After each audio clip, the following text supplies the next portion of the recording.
y voy a hablar de escuelas de inmersión de Emilias hoy. Does anybody know what I said? No. Courtney. Well, in case you didn't know what I said, hello, my name is Courtney, and today I'm going to be talking to you about foreign immersion language schools. So personally, I did not go to a language immersion school, but I recently had the opportunity to go to Honduras on a study abroad. And while I was down there, I student taught in a language immersion school. But instead of English as their native language, it was Spanish. So they were being taught English as their second language. So until Honduras, I really had no idea what a language immersion school was. I had no idea what the purpose was. I didn't live near one. So while I was in Honduras, I became very interested in them, and I decided to learn more about them, which is why I chose this topic to inform you on. So today I'm going to inform you of 3 aspects of foreign language immersion schools. The first is the history of them, and the second is the type of foreign language immersion schools, and lastly is the benefits and cons for the students there. So I'm going to begin with history. According to the Center of Applied Linguistics, foreign language immersion is an approach to teaching another language that involves immersing students in the target language throughout the school day.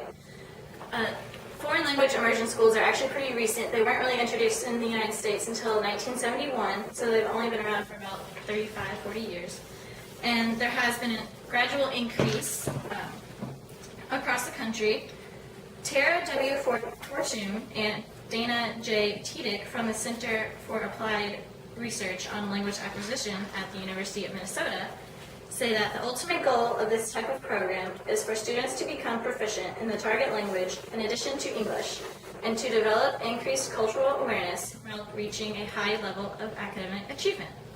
And this is also the case in Honduras. Even though English was their second language, they were very aware of foreign affairs, even though they didn't live anywhere near us. So currently, there are 33 states with a total of 263 language immersion schools in the United States.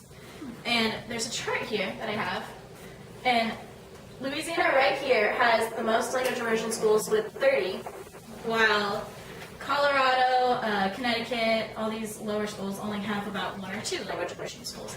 So it really depends on where you live to see if they're possible for you to go to. So half of those programs are in public elementary schools but 224 of the 263 schools are public schools. The language immersion schools can teach any language. It really depends on the area you live, but right here it shows that Spanish is the most common language that is taught in Spanish immersion schools, and there's also French and Hawaiian, which I was honestly shocked about. And Mandarin is also another. Okay, so now that you know a little bit about the history of the language immersion schools, I'm going to teach you about the 2 main types. The first type is total immersion, and by, I guess, the title, you can probably think this is where, especially K through 2nd grade, all their classes are taught in the target language. Like in Honduras, they were a total immersion school. So especially K through 2nd grade, they really emphasized every class being taught in English, made sure that the students would communicate in English, except for like recess Spanish, actual Spanish literacy class, and music. So then after 2nd grade, depending on the program, usually about 3/4 of their classes are taught in the target language, but not near as much. And then there are some programs that continue middle through high school. It just depends where you live. It's not near as common as in the elementary schools. So then we also have partial immersion, and also by the name you can kind of tell, only about 50% of the classes are taught in the target language. And typically the native language is kind of taught before the target languages, but is still implemented very early, K through 2nd grade, and sometimes the languages are taught simultaneously. But they can also be continued middle through high school. And now that you know the 2 types of language immersion schools, let's talk about the pros and the cons of them. So one of the main benefits of your child going to a language immersion school would be the personal advantage that they have. So the student will be able to communicate with more people will be able to communicate with more people, allowing them to travel foreign places and communicate with other people. And also, in the future, according to the Center of Applied Statistics, if the student continues being fluent in the language, whenever they go out for a job search, they will have more opportunities and have an advantage, competitive advantage.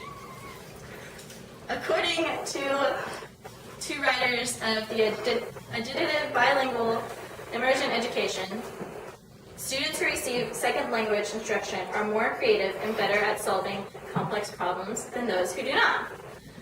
So this also proves as an advantage for your child. Some parents worry that their children that are learning two different languages are going to fall behind in their language classes. But this actually was a study, and it was proven that it actually enhances English and academic skills because the students are being challenged, thus helping them. But there are a couple of cons, as with anything in language immersion schools. First is probably the child mixing up words. Using kind of what we call Spanglish of Spanish and English is an example. Students, especially when I was in Honduras, if they didn't know the English word when they were speaking to me, they would say the Spanish word, which could, to me especially, who is not fluent in Spanish, was very confused. So this could be confusing to the student and the parent, so the child could be raised speaking two different languages and mixing them. And it also does take a little extra commitment from the parent to raise the child where they are actually multilingual. And according to the Multilingual Children's Association, raising a multilingual child is a long-term investment. It will require extra effort on your part to provide enough language exposure, extra encouragement, keeping your language rules consistent, and in some cases, even changing the previous language pattern in the family, which could definitely be a burden on the whole family. But it also takes a bigger commitment from the student. So learning a second language adds to the academic load because they are trying to learn two languages at once and how to speak, read, and write it. So that's the majority of the pros and cons of language immersion schools. And if you didn't know about language immersion schools before, I hope you now know a little bit more about them. They do have a purpose in our society, and they also have many benefits for both the student and the community. So thank you for listening to me. Do I have to show it? Okay. Still here.